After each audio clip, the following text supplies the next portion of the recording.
خدای من. استاد شما هستین؟ بله خودم هستم.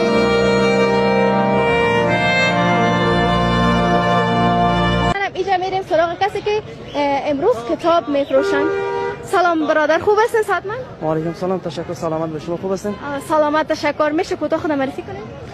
بنده استاد غلام صادق فقیری پانتونا میگوشم. بسیار خوب. امروز دیگه روز استقلال هم از شما هم رخصتی نکردین، چطور از این روز شما تجلیل نکردین؟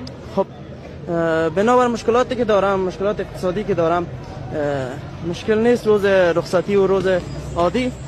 پس آمدیم تا کتابایی که از خودم، از کتابایی که خودم خواندیم چندین سال یاری آورم بوده امروز به فروش برسانم. بنابر مشکلاتی که دارم، بنابر بیکاری و فقری که در افغانستان حاکم شده، کتابای خود به فروش میرسانم.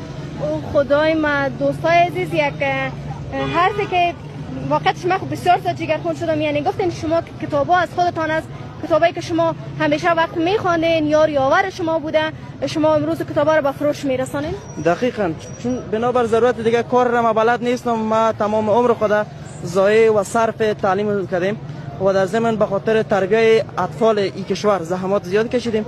پس ما کدام کار دیگه را بلد نیستم. کتابایی که پیش خودم بود کوشش کردم کتابا رو به فروش برسانم. آمدیم به بازار.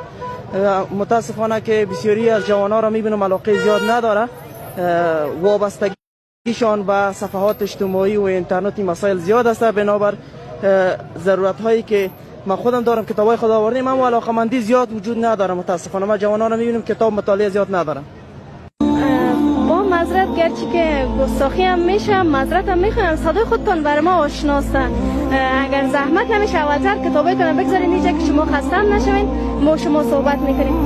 دوستای عزیز، بازم با معذرت که صدای اینا بر ما آشنا بود، میخوایم درست و بهتر امرشون معرفی شم که اینا خودم معرفی کنن که آیا آشنا هستن یا اینکه ما کدام جای امروز اینا سر خوردیم، بهتر امرشون معرفی میشیم.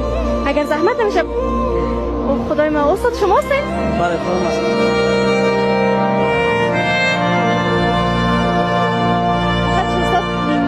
صدای من دیگه دوستای عزیز، حرفای من بند میشه، چیزی گفتن نمیتونم. واقعتش متاسف هستم به چنین وضعیت افغانستان که دیگه حرف به گفتن ندارم. استاد چی حال دارین؟ الحمدلله. شما خوب هستین؟ فامیل هم خوب هستن؟ سلامت باشین. آیا شما مرا شناختین استاد؟ بله شناختم. شما یکی از معلمین بودین در پانتون.